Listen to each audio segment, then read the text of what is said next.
right. Well, I think see, we're about 5 after, so I think we've probably got everybody. Where folks may join a little bit later. Hit the record button, right? It's automatically recording.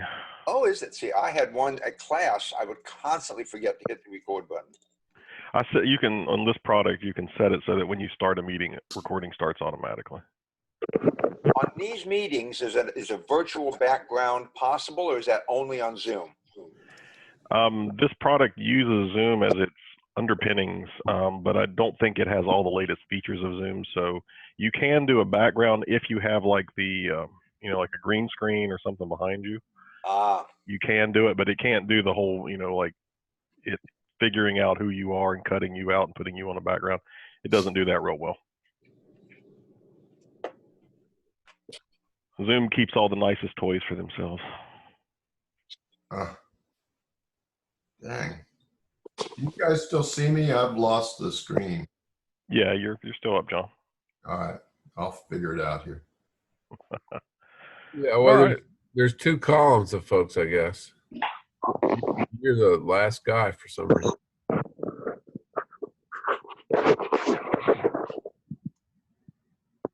All right, so what's going on, guys? So we got our letter that we're working on. I think we're pretty much got that thing about knocked out, and then that'll get submitted to Electrify America. And they did extend the due date. Kelly sent that out, but we can go ahead and get ours submitted. Yeah, I think it'd be best if we got it in early. Yeah, I mean, I think stick to the original date. Apparently, there's one guy that reads them all. Wow, what a job. That's why they limited them to 3 pages. Yeah, that would be a lot of material. We can bring it up later and continue to talk about the letter, but as some of you noticed on PlugShare, there's a brand new DCFC in Gallipolis, Ohio, just 1 mile from the West Virginia border, which for everybody coming into West Virginia along that corridor to Charleston, now there's a 62.5 watt charge point stations, 2 stations, a CHAdeMO and a CCS on each one. The charge is not free, charge point charges, but the parking in the parking lot is free. And they got it from some kind of a grant help from AEP. They just opened a week ago. Joan and I drove up there yesterday just to see it and charge. We were the second vehicle to charge at it. And we walked over to the park and watched the Ohio River for 20, 30 minutes and went back. And it worked perfectly the first time with no hassles, but it is, again, 62. But I think for my car, which has the Bolt has a 55 kilowatt max charging rate, I was getting 52 kilowatts, which is pretty good. Yeah. That's great. That's awesome to have another DCFC close by. And I think it changes for us a little bit where we want to recommend the next. Charleston still is in the mix, Beckley, Morgantown, no doubt about it. We certainly don't need to put another one between Charleston and Point Pleasant if they have one in Gallipolis. Yeah, and actually that's one thing I think I tried to emphasize that point to Highways and Kelly was, we can't just be looking at our own state when we're looking at chargers. We have to be looking at what's across the border that's nearby. Because like even up here, like the I-68 Welcome Center on 68, they talked about that thing. Of course, it only serves traffic going one direction is one problem. The other thing is it's only about 100 miles from Hagerstown, where there's multiple options available. So you go a little bit further into Morgantown, and now you've got you could get a lot more value out of it. And the same true down at Princeton, because there's one in Whiteville, which is just 19 miles across the border. Oh. Yeah, we run into the same situation, I think, in multiple interstates where there are other options not far away. Withville, right? Withville, that's right. Yeah. Now, hopefully, we want one every 50 miles, but that's going to be 20 years. Yeah, ideally, yeah, we'll take it wherever we put them. But if we have to pick and choose. Well, the other nice thing is if you get to one and it's broken or completely filled, if it doesn't tell you online when the next available charging time is going to be, you may want to bypass that one and go to the next one. And some of the ones are giving you online the status of all the plugs at that location. Excuse me. All right. Well, glad to hear Gallipolis is up and running. Hopefully, we get the other one next. So it just tightens the noose around West Virginia. I guess yeah, I've got a question about, is there starting with the discussion about DC fast chargers and where they're appearing and everything, there isn't that much competition, but there's Electrify America and I forget what the other one is. It's doing some building and the VW plant, the VW money. Are they starting to think, oh, so-and-so is going to put one there, and if we do, then we'll be in competition and we might end up not getting so much business, or we'll get more business, take business, you know, competing. Have you heard much discussion about that from the, No. I'm in my little Tesla bubble and I know where they are and I go to them type thing, but. I don't think they're talking to each other at all. I mean, I don't, Gallipolis cared where EA was putting one. They were just going to put one in there because they had an opportunity. They think it's going to bring business to their community, but it's not near an interstate. You do have to get off of the main route, 35, for 2 miles to get to it. Where'd they put it, in the park or something? Or? I put it at the city municipal building. It's 1 block away from the river, or 2 blocks. So that's good. And there's a couple of restaurants that even sit outside.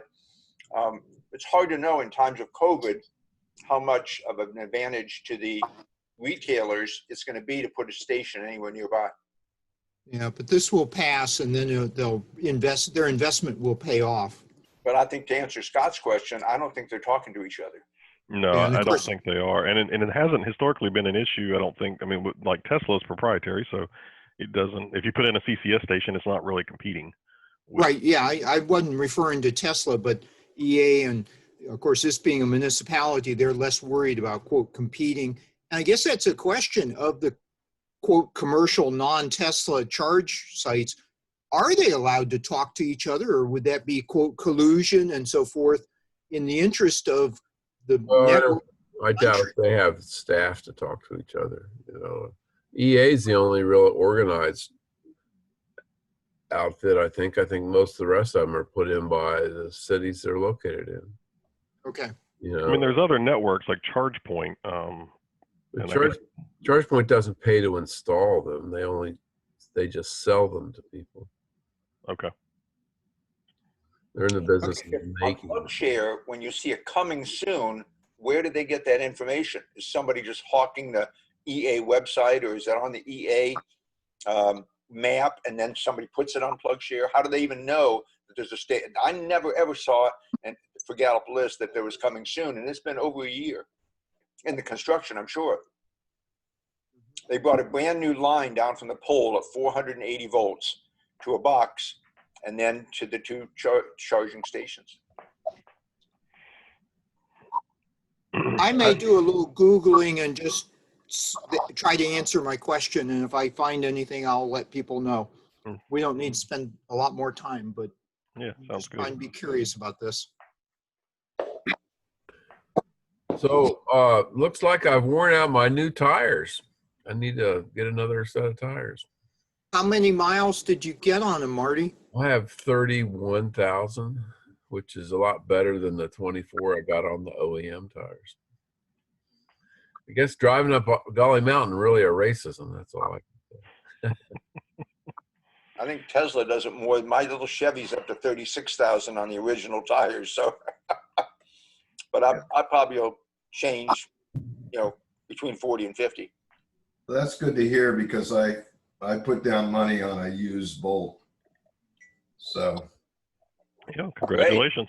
At least the money hasn't, the wire transfer won't go through till Friday, for like 6 more days. And then Well, that's great. So John, one they're going. I'm gambling on Vroom, and so it'll be delivered right here. So Yeah.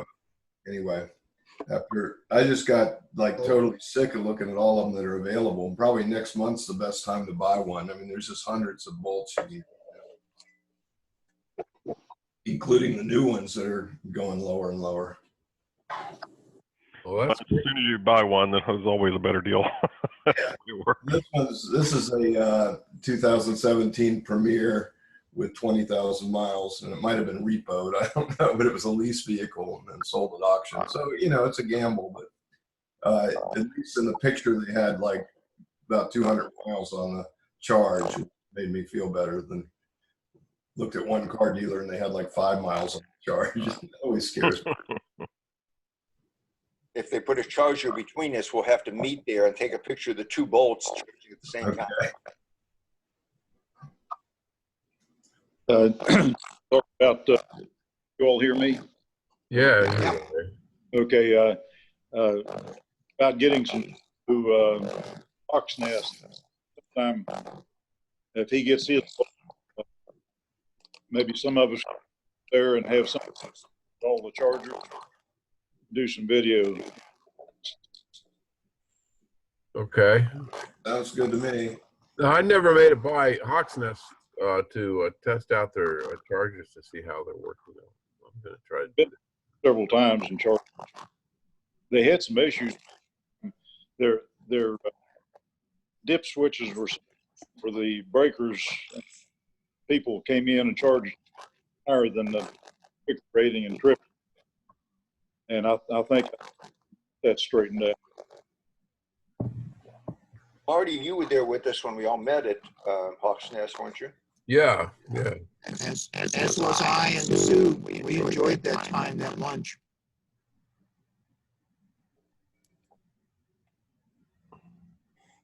I took a little trip in mine recently over to Timberline, and got some great shots, video of the wind turbines. Send all that stuff over to John. Maybe he can use it in some of the video.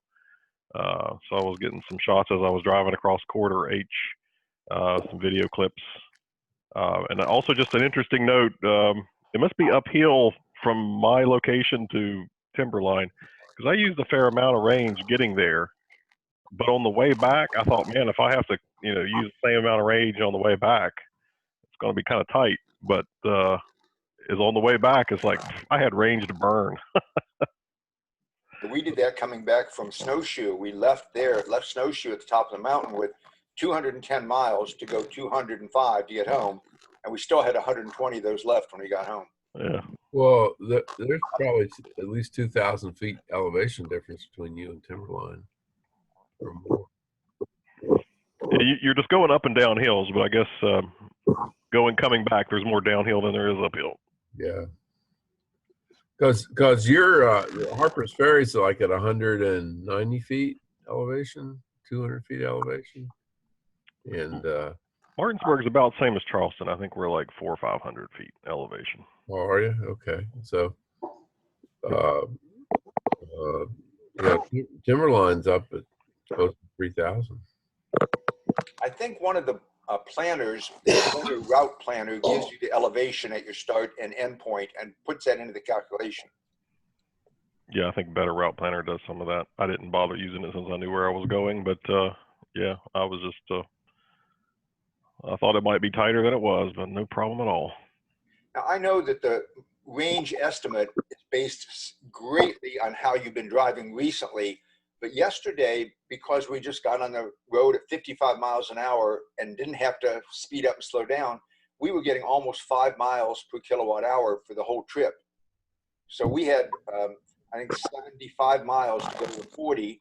And when we got there, we still had 50 of those 75 miles because with the way we were driving changed the parameters. And so for the whole trip, round trip, we were average 4.8 miles per kilowatt hour. That's pretty good. Yeah. I have to, because Tesla uses the other metric, and I was used to the miles per kilowatt hour in the Leaf, and then Tesla does watts per mile. So then you kind of have to convert the two. I just thought of something. My son was reminding about charging equipment. There's a tax credit that expires the end of this year for installing equipment in your own home. And so, John, you might want to consider putting something in your pod next year. So Scott, your audio is really kind of messed up. It's hard Yeah, to. I'd say your microphone's That's like just throat about. cancer. I don't know what to do. Larry was breaking up. I tried to just speak louder. John, do you have equipment in your garage yet to charge your boat when you get it? I just bought a charger, and my neighbor and I are running the line, so I'm not going to have a lot of expense on it. Okay, well, even the cost of the charger, you'll get a tax credit. Look into it. Okay. Yep. Don, does the tax credit cover installation as well? Because I bought mine for $4.99 and put it in myself, and so my total costs were about $600. But boy, electricians are just gouging people for a little 2-foot run of like I did. Some of them are charging $800, $1,000 to install it, and it's nothing magical about a single 240-volt isolated double pole line. Right. Yes, it includes both the equipment and the installation. Okay, thank you. Just keep your receipts. Yep. John, what was that? Just a standard J1772 plug, or what kind of a charger are you putting in? I'm putting in same one Rick has. It's a Siemens. It's I think it was $449 or $499. It was. It went down $50 since I bought mine. You can charge from one of I have a level 2 charger here for my Volt that just costs like $162 or something like that. But it's yours is probably faster, but for the most part, you don't need real fast at home. I think the difference between 16 and 32 is significant. I think the difference between 30 and 32 is not. Mine, Siemens, the one that John and I have, charges at 30 kilowatts. But to go down to the ones for the Bolt, the ones, if you get down under $150, you're probably 16 amp. And that does make a difference. That doubles the time. Yeah, and then you get into features like, is it a smart charger? Is it connected to the network and internet? Is it collecting data and all that Mine stuff? doesn't do any of that. Yeah, so that's mine does all that. If you are charging overnight, does it really make a difference whether it's finished at 5:30 in the morning or 7:30 in the morning? Probably not. Well, I've been living with the with a 15 amp or 16 amp EVSE for almost a decade, and I've never not been able to get charged up overnight, either on the Volt or now on the Tesla. And that, of course, depends on what state of charge you are when you plug in. There are people that take care of their Bolt on the forum with only level 1 charging. They've never had anything but that. But they do have to plug in almost every night, and they cannot put 200 miles in overnight. So as long as they're under 50, they fill their car again by the next morning. And they often have 2 days where they didn't have to drive. And so you're right, in a whole 24-hour period, that's putting 100 miles on it. Mm-hmm. I'm an example of still using 110 because I've just been so busy and haven't gotten the charger installed. And it works fine for around town. And if we come back from a trip and are pretty well depleted and have to go to another one, we'll just ferry the vehicle down to one of the level 2 chargers here in South Charleston and charge it. But I've only done that maybe about 3-4 times in the whole life of the car. And so 110 does work. And I remember a Prius driver at Ashton Place and I were talking, and she said, "Oh, I didn't want to revamp my garage if I considered a plug-in or a fully electric vehicle." And I said, "I'm doing 110." And she said, "Oh my gosh." So I gave her my card. We may have another Tesla in a few years when her Prius wears out. But it was at almost 200,000 miles, she said. Speaking of charging, looks like we've got another Chip Pickering destination charger going to go in. Where? In downtown Lewisburg. Really? Cool. 2 blocks from the downtown intersection. Something called Montwell Park, Montwell Commons. My architect that's doing the landscape architecture for my new house is on the board of that park, and they're revamping it, and they've actually provided space. And he was telling me, We just need someone to donate the equipment.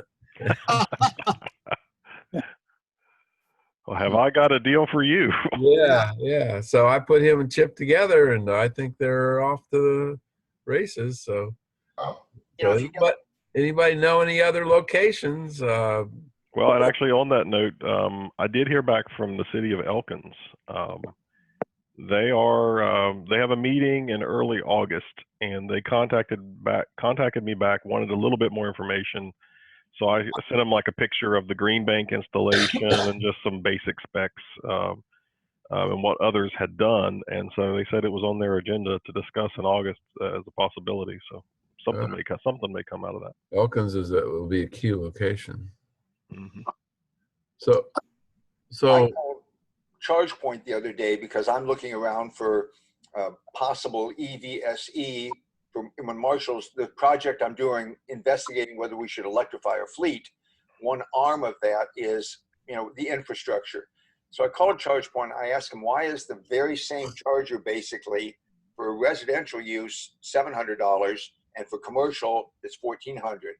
And he said the biggest thing is when you buy it from home, there's a 30-day warranty, and you buy it for commercial and there's a 3-year warranty. It may be a little bit more sturdy, but it's just as waterproof. Its insides are not very different, but it's twice as much money, and that's because you're forced to pay that 3-year warranty.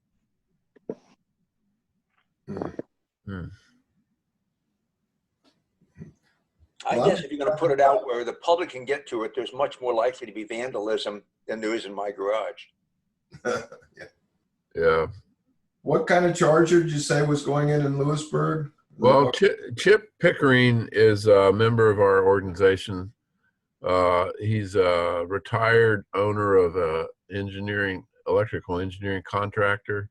He used to have a big contract with DuPont, and he set up through the Parkersburg Area Community Foundation. This is probably too much data. A charitable fund, and if you agree to install and pay for the electricity, he will buy the equipment and ship it to you. And so he buys a dual post, a single post, two plug charge point EVSE, and ships it to the nonprofit that's going to install it. So far, he's put them at a couple libraries in Marion and Belpre, at the radio observatory in Green Bank, and he's shipped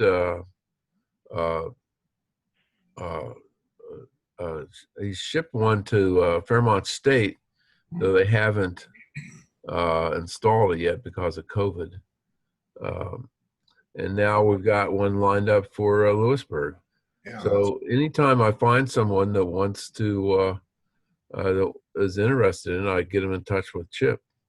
I'd urge anybody out there to, if you know somewhere that might be interested in West Virginia. He said, his quote was that he's willing to pay for these things until you can't go anywhere in West Virginia and swing a dead cat and not hit one, or he runs out of money. Did he ever tell you why he chose ChargePoint instead of NLX or Clipper Creek or any of the other commercial? I'm sorry, it's not ChargePoint, it's Clipper Creek. Excuse me, he chose Clipper Creek. I think just because they got good pricing, and yeah. But on that point, I mean that does bring up a point for John. In your video, the documentary that you're working on, I don't know if there might be a place, maybe a conversation with Chip and what he's doing, and kind of spotlight, what he's offering, and help get the word out. So he'll do this anywhere in the Ohio Valley or anywhere in West Virginia. Now, I wonder also if he's taking advantage of the rebate, and can he get multiple rebates, within a year under? Well, he's made this a charity. Oh, so the Parkersburg Area Community Foundation. So he can only make these donations to governments or charities, like a library I think some of the libraries he's given to are organized as charity. And Now, there's a difference between a rebate and a tax credit, of course, and Marshall, being a nonprofit, pay the taxes, so they can't get a tax credit. Even if we buy 100 of them, it's not. right, but you could get. Last thing, I was talking to a fellow from Stanford at NLX actually, and he said 10 years ago when he graduated, or 5 years ago when he graduated, they had 20 chargers on campus. And as of last month, they have 200 level 2 chargers on the Stanford campus. Wow. So that's not just for their fleet, it's for the students and the professors and the staff. Oh, Hey,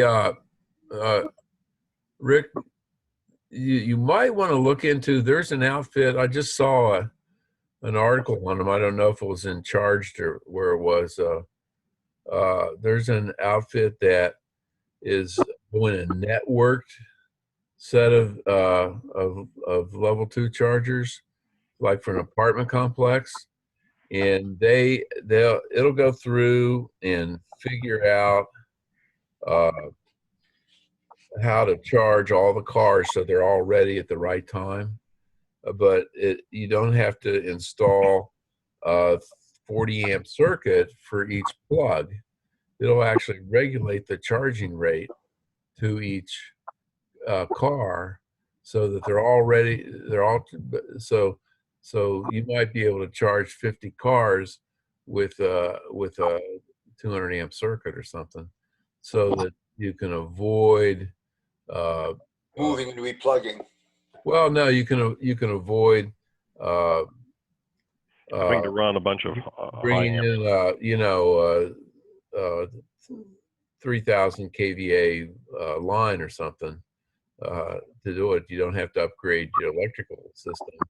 I know there are devices that will charge one vehicle, and when that vehicle's done, if they're both plugged in at the same time, one's done, it just switches it to the other. But my question for you all is, if that still takes, let's say you have 2 bolts and you each need 10 hours, is there any difference between charging them both simultaneously at a lower rate and charging one until it's full and then flipping over and charging the other? What's in an apartment complex? Now, of course, you do have to pay for a plug for each vehicle. If you're not going to move the vehicle and replug, that's totally different issue. But if you're going to have 2 plugged into the same unit at the same time. Well, this guy's network figures all that out. And even if you turn on, say, your oven, he'll reduce the power demand to the cars to balance it out. So he looks at the whole capacity, the whole apartment complex, and manages the whole system so that you never pop a breaker. So each unit has to have its own system, because they're planning in your turning on your oven or whatever. I'm considering apartment complexes will not put one in for each unit, but will put in a place where there's maybe 10 plugs, and you come and you get assigned a time, and you get to charge once a week, Monday to Friday, and then anybody on Saturday and Sunday. But I don't see apartment complexes putting in a charging unit for each rental. Well, he talked about a place in California that did just that. I forget. This appeared on one of the blogs in the past week. If you're interested, I'll try to find the link. But sounds like that it's a very sophisticated network controller. And yeah, he might be using something like this Sense device maybe in each individual place, so he can kind of monitor the electricity usage, and then he's got it all networked in probably so that they can all talk, and then they can make decisions. Right. Yeah, and it's all automatic. His software just maintains everything. So, hey, Larry, tell us about your new. Yeah, tell us about your solar, Larry. Great movie. Well, I did go on it, so I thought maybe everybody already knew what I have, but I can go through it again if there's interest in it. I got my 38 panels going last Monday, and I'm less than optimal here with my steep roofs and not exactly facing south. So I had my maximum generation so far has been 48 kilowatt hours, 49 kilowatt hours, something like that. And my lowest was, I think, yesterday, day before yesterday, when we had pretty much a rainy day, and I only generated 15 kWh. So it's all active, but they have me a battery on order, and I don't know when I'm going to get it. And also, I don't have my meter in for net metering yet, but the request has been put in to get that. But they went ahead and turned it on even though you don't have that meter? Yes, so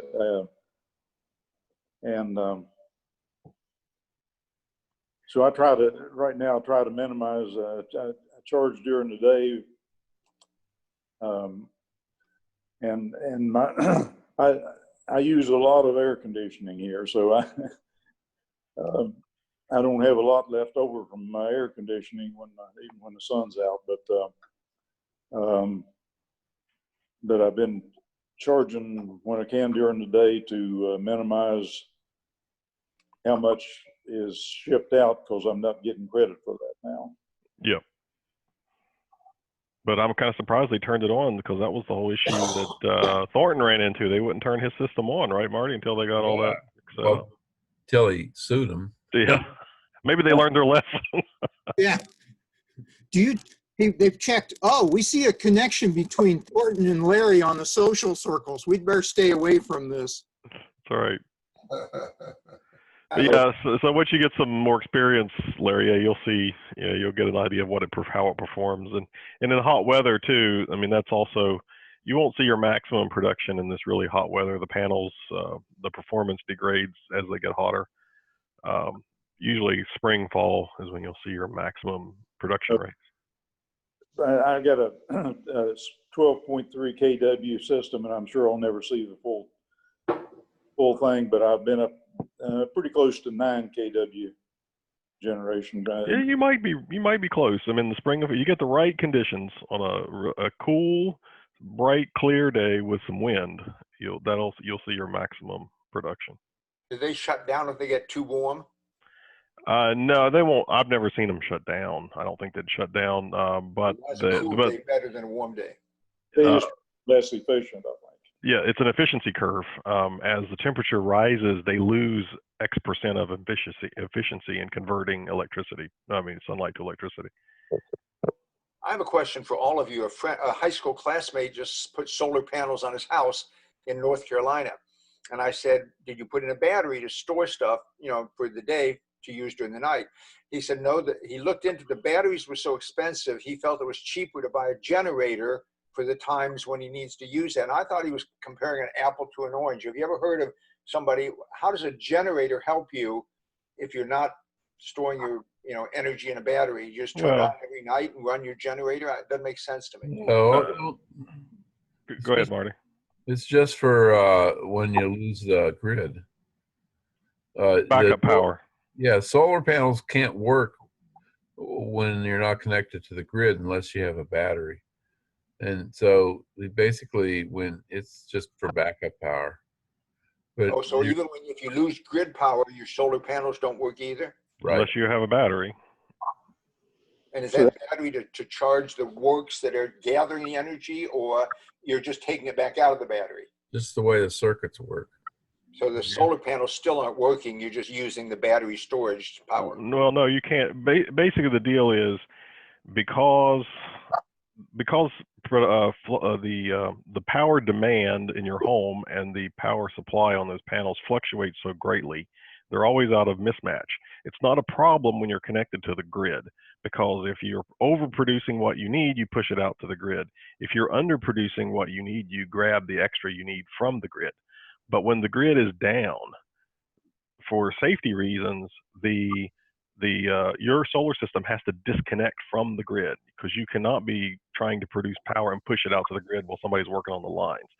So once your system has disconnected from the grid, and now you can no longer get power or push power, now you're operating as an island.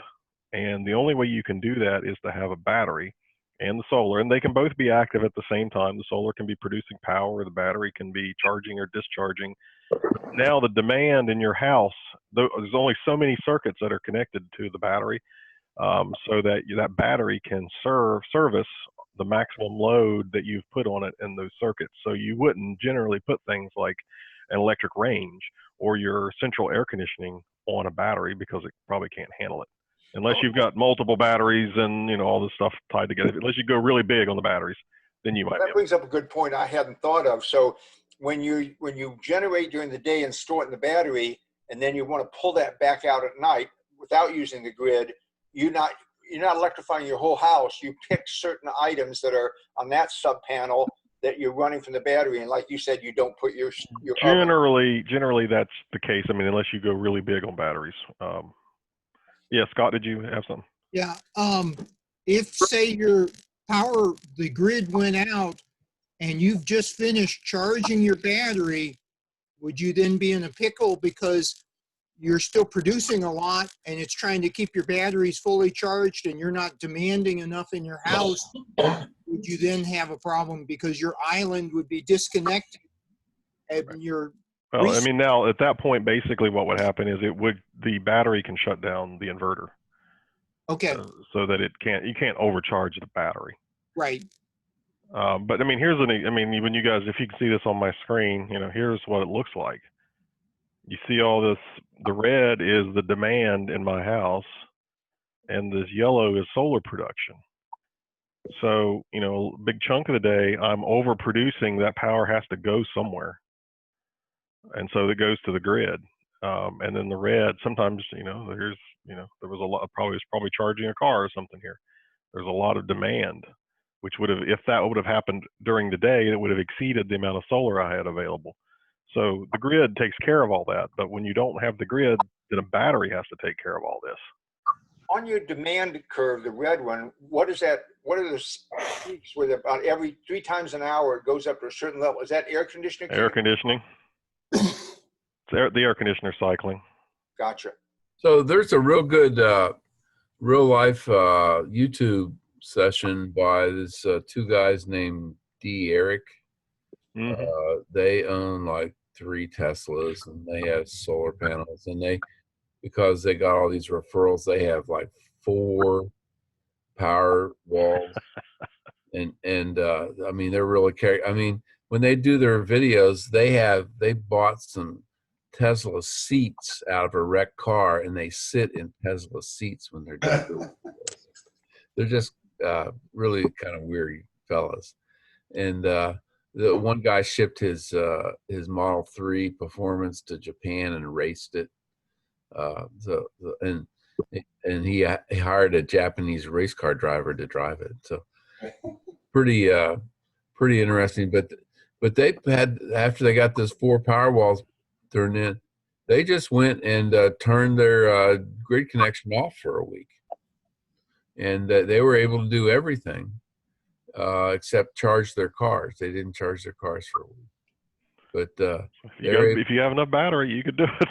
Yeah, but 1 Tesla is equal to like 6 Powerwall. Yeah. Jeez. So I have a question then. Is Larry able then with this grid feed, is he able to shut his main breaker off, or will he be able to when it's all installed, and then operate off the grid with the battery and the solar? Or does it work that way? I mean, Larry, I presume you're doing a sub panel and you're powering certain items, but yeah, just go ahead. If you like, I'll show you just a little bit of my system, might answer some of the questions. Yeah, go for it.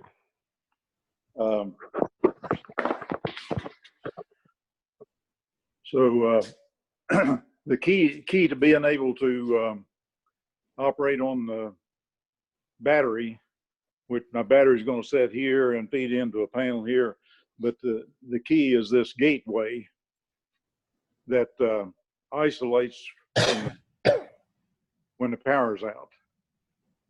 So then the battery will feed through the gateway into my backup panel that has my critical loads on it.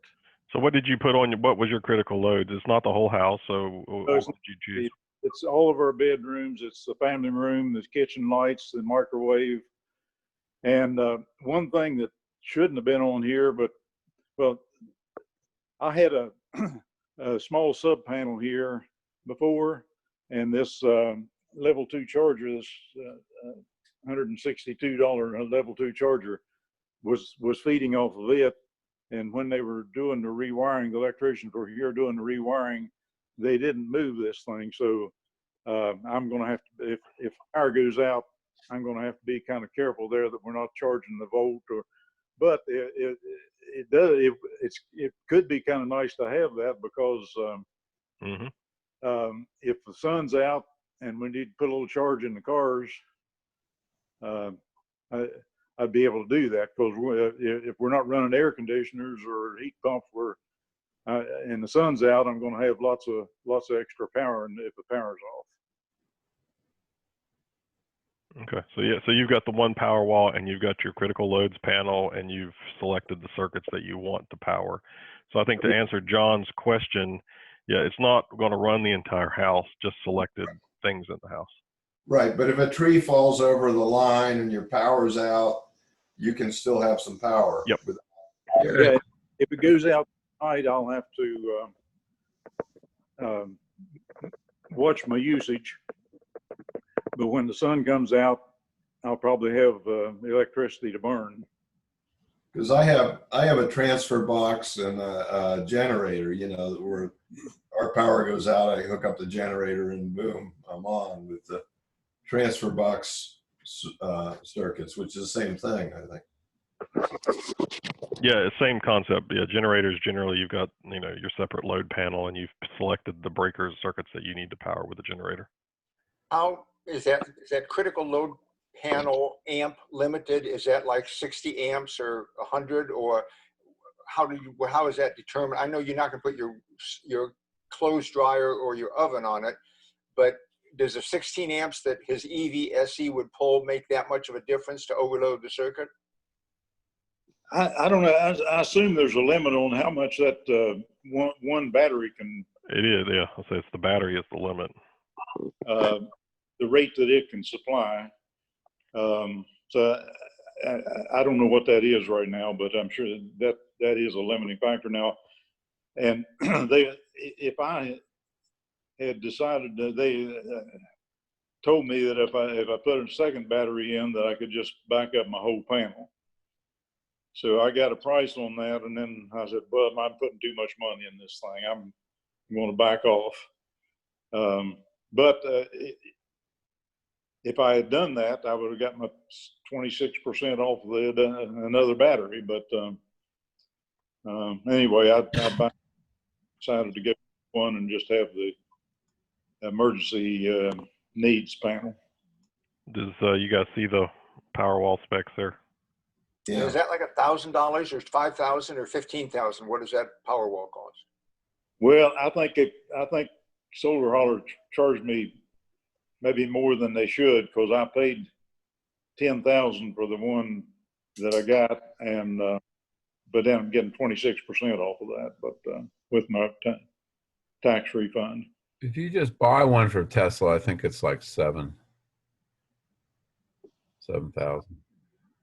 So this included installation. Maybe that's a good bit of installation cost, but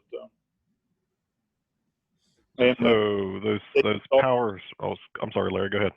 Well, they did tell me if I wanted a second one, they would let me have it for $9,000.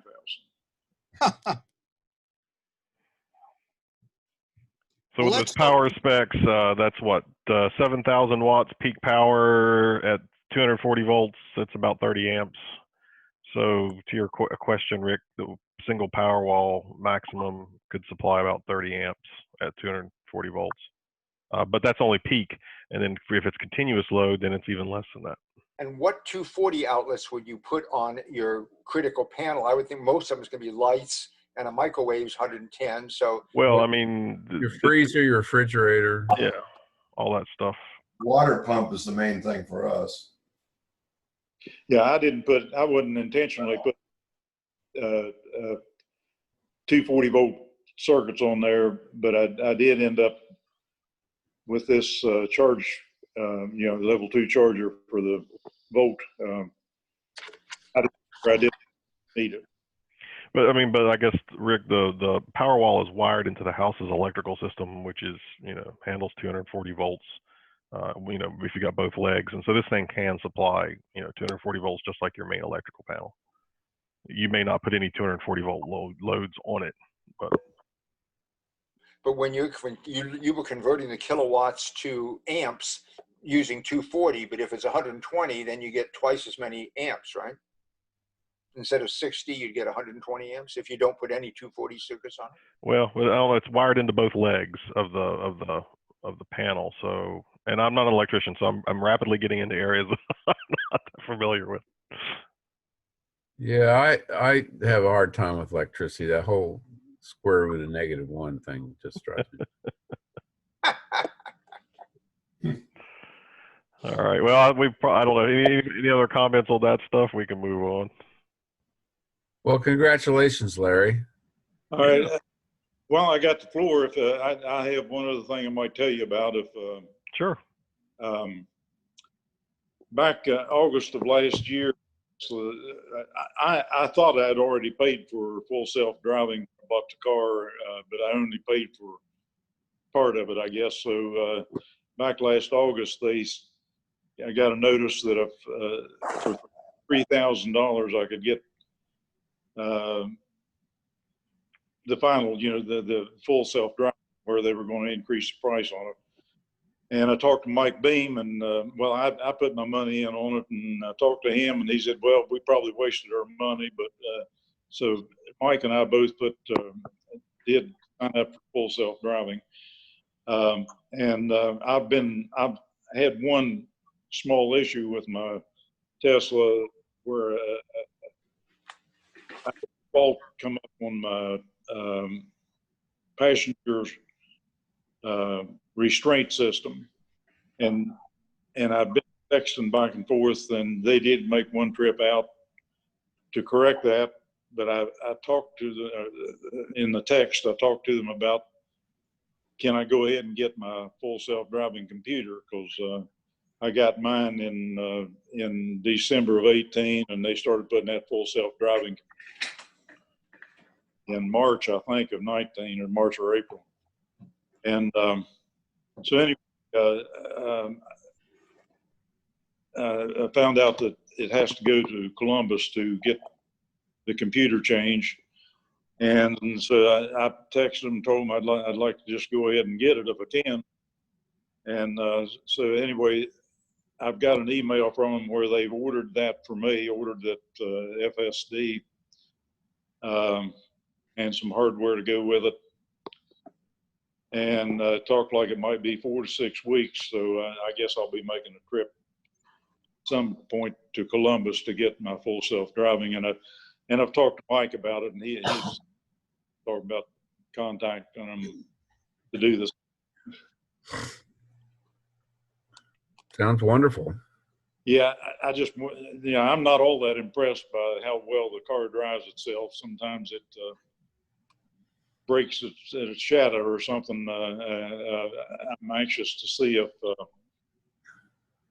I'm sure it's a completely different software running. It's FSD, and so I'm anxious to see if there's some improvement there. But Elon Musk has been talking like that later this year that there's going to be a really big software update for full self-driving. Well, I like Elon, but he's promised a lot about full self-driving over the years, and people with those Model S's from 2015 have been waiting a long time. Yeah, I'm skeptical about full self-driving myself. I mean, it's just too complex. I'm sure it'll improve it a lot, but it looks like it's a long ways off to me. Yeah, Well, go ahead, Scott. I was going to say, it's a very complex thing when you're with all the intricacies of our streets and everything in West Virginia at slow, and all the things that can occur as compared to, it may be higher speed at highway, but the variables are reduced because you're not, other than deer, you're not really expecting to have to deal with a lot of the things that you do have to at low speed. And so, in the intricacies of the roads, it pretty much knows what the interstates are going to do. I find on corridor G, there's some areas where they don't have the, where you've got, essentially you can cross over and go the other direction. It will try to steer towards those. And so I try to make sure I'm over in the right lane if I've got it in self-driving or autopilot, I should say, if I've got it in autopilot, because otherwise I'll know at these particular places where the roads curve, it thinks it wants to try and take the turnaround, which of course not good. So use it carefully. It's great when you do use it carefully. It works Yeah, great. when it works. even on cruise control, the thing will still break at a shadow and stuff. It's really obnoxious. Yeah, there's a couple places up in Wisconsin where we have an overpass. It's kind of a gradual one, but it sees the overpass. It starts braking for the overpass. Yeah. I'm going up and it thinks, oh, something's in the road. So, I figure, I mean, Tesla may be the first people to crack it, but I don't think it's going to happen. I don't think it'll happen with this generation of hardware, software. I'm probably looking at maybe on the third generation of the new hardware, because what they're putting in the cars right now is the first generation hardware of this new style hardware. So maybe 3 iterations of that and a few more iterations of software. It'll be closer, and even then, it'll probably still be in only good and limited situations.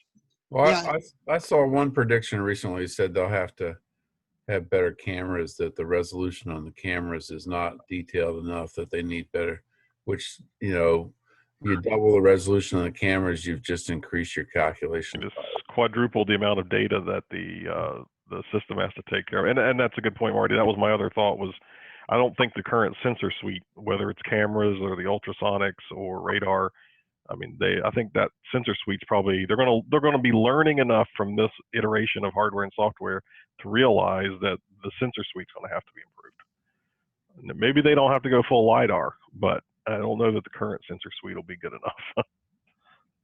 Hey, The full self-driving supposedly processes 200 times faster than the current one. I believe that was the number I remember. Well, they've already talked about the generation to come after this and that it's going to also increase the performance even more. So it's like, I don't know how much performance is going to be necessary. Well, no one knows how much performance is going to be necessary to do this right. and I think there's some street geometry. I think of Luckadoo and Smith Road here in Charleston. You got a 5-way intersection and not everything is stop signs. One has, and it's all weird geometry. And I'm thinking, how is the car going to figure this out? We're going to still have to have steering wheels. There's talk about vehicles that don't have steering wheels or brake pedals or. I think that's a ways off. I mean, I think there's geometry that it's going to say, human, please take over and figure this out. how about traffic circles? Yeah. Do the traffic circles like in Fairmont. You got to have a PhD just to figure out how to get through that thing. I was like, half the time the human can't figure it out. Yep. Yeah. And we drivers look at each other and there's what would you call very subtle head movements or whatever, eye glances. So anyway, can I change the subject?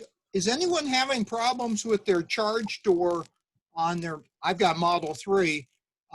It's getting bulky. I've called, ended up when I called, I got transferred to Columbus and left a message, but at times it won't open. I try and push the button inside the car, get the phone out, and I just have to carefully lift it up and plug it in.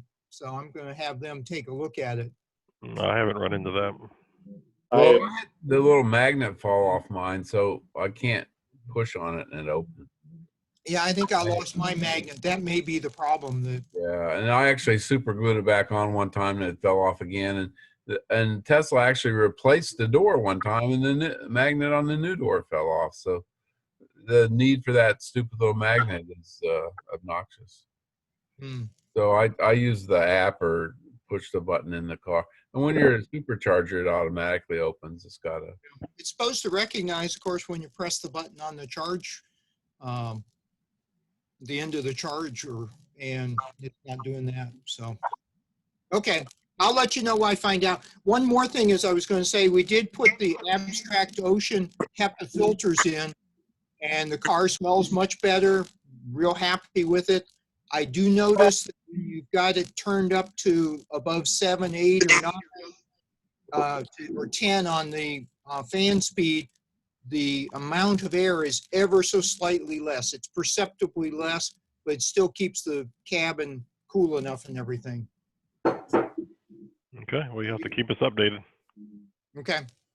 Yeah, I'll be interested to see how long a life I get on the new HEPA filters. Apologize to the Bolt owners for all this Tesla talk. Sorry. My door opens every time. Even yesterday, I forgot to close it. I tried to drive away and the car goes, bing, bing, bing, bing. My wife said, you left the door open again. Ours is totally mechanical. There's no way to open it except press it in and let it pop out. I mean, I think it's a basic rule that the more complex things get, the more likely a small thing is to disrupt like a magnet falling off disrupts the whole plan. Yep. I I think your idea on the Bolt is probably a better one. Just press it in, have it release. Has everybody seen this where Nissan's coming out with a car that uses CCS instead of CHAdeMO? That's Yeah, I sent that out in the list of groups, and I said, yeah, it's the death of CHAdeMO, one standard down. Yeah. So I understand that for Tesla to go to CCS requires changes to the car. So that's maybe why they're reluctant to do that. Well, I think they'll do what they did in Europe. I mean, they've already moved the Model 3 to CCS. So, and they retrofitted all the superchargers with dual cables. So they've got the proprietary Tesla plug and they have at CCS. So I figure they'll probably eventually end up doing the same thing in the US.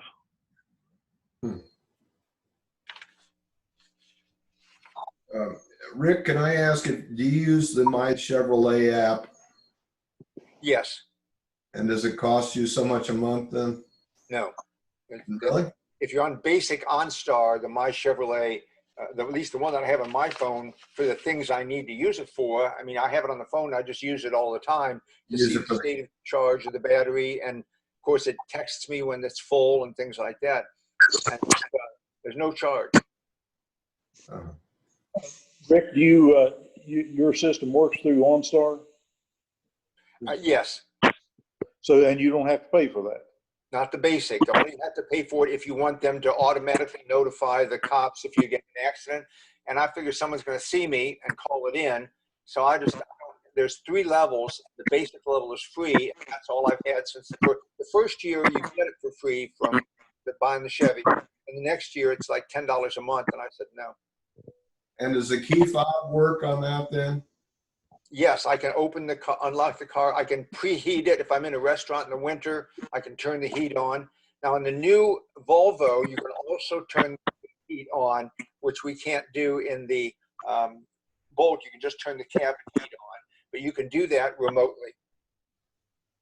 I didn't know that there was a free, while I was driving my Volt, I was paying $10 a month. And now my daughter has a 2018 Volt, and she doesn't have OnStar, but was talking about getting it. And I thought I need to let her know that there's a free level that I assume it works the same with the Volt. Yeah, there's a lot of features that don't work, but I don't need those features. Yeah. You might enjoy hearing this. I think it was BMW. Apparently some of the luxury features, the Beamers apparently feel like, or the company feels like, oh, you have to pay for things if you want some of these luxury features to work. And so you have to pay a monthly subscription to get some of their luxury features to work on your, I don't know, $78,000, $90,000 BMWs now that they're putting out. I think we'll start charging $1 every time you turn the seat heaters on. Yeah, exactly. The seat heaters cost you money. But yeah, Marty, with the Nissan move, that's a big deal. It's in the U.S. I mean, I don't know what it's going to do in other countries since that vehicle I think is more focused on the U.S. But in the U.S. market, it looks like we'll basically be down to two standards competing.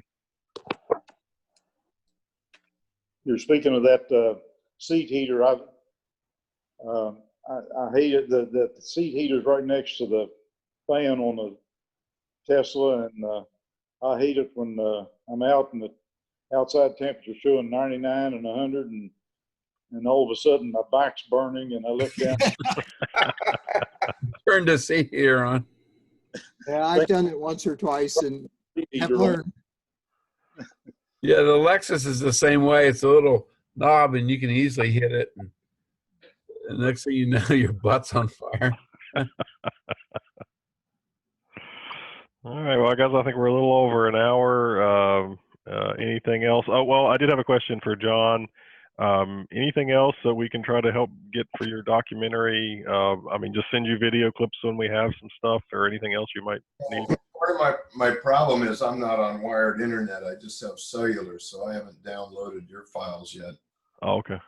Rather mail somebody the thumb drive. I've got lots of thumb drives and be able to get them on thumb drives. But that's my main problem. I don't like to use gigabytes up on my cellular internet for receiving things. If people just want to collect some things, and at some point I can send you a thumb drive, something like that. But I've been pretty distracted by trying to figure out this car. So very Well, I have a bunch of videos of animals I almost hit. Deer, bear, and fox. If I can dig those off the fob in the car, I'll send you. Those could be really good. Yeah, I've got some video files that might be in my car that I can pull off the flash drive from. Well, and sometimes I'll even, if I'm just in like the other day when I was on Corridor H, I think I hit the record video in the car just so I could get panoramic, video from the car. So I could pull those off. Yeah, I think there was one day last week where I had 5 deer in front of me at one time or another. Wow. Including this fawn that was running straight at me, and a truck coming the other way scared it, and it reversed just at the last second. I was about to get nailed again. So, and I always hit the record button whenever I get one of those. When we were driving yesterday, there was a house that had 2 of those little deer statues out in their front, by the side of their driveway. So you can see the edge of the drive, I'm sure. But anyway, my wife just took a quick glance. She said, "Oh, a deer with no head." And the head had fallen off the plastic deer. One little news item that most of you probably have heard, but the Tesla's building their next gigafactory in Austin, Texas. Mm-hmm. Yeah, I have a friend that lives near where they're going to build it in Round Rock, and his reply was, well, housing and cost of living in that area is outrageous, and this is just going to pour gasoline on the fire. Because Austin has a low unemployment rate, at least before COVID, and housing prices were just booming out there. So this is just going to make it even tougher on folks. I'll tell you what, though, Tulsa put in a really big play for that, though. Did you see they painted up like their statue in the town, the oil man statue with a Tesla logo and all that. And the governor or somebody met with Elon, I think, in Tulsa. So I mean, it was like, hey, I'll give him credit for really trying. Yeah. One other thing I thought was newsworthy from Tesla is that dealing with they're coming up with their own insurance. Have you all heard that? And that they're going to have one that's based on your driving. You might pay a different amount every month based on how safe you drive. And how many launches you make. Yeah. And how many miles you drive and how many launches you make. So. And during COVID, that would have been nice because we could have just not been all those times the car's sitting. You could not be paying for insurance. Well, double check with all your insurance companies to make sure that you're getting any rebates that should be coming your way, because our AAA insurance has been rebating our insurance the whole time since at least April. Yeah, And we they're got some from continuing Liberty now. Mutual, but it was $32 on one policy and $24 on the other total for the whole 4 months. So it's a marketing scheme. Well, gentlemen, it's good talking to you again. And Yep. good luck, John, on your new car. Well, we'll see. It's going to be a month away anyway. Send pictures. Yeah, post pictures of your first drive once you get it.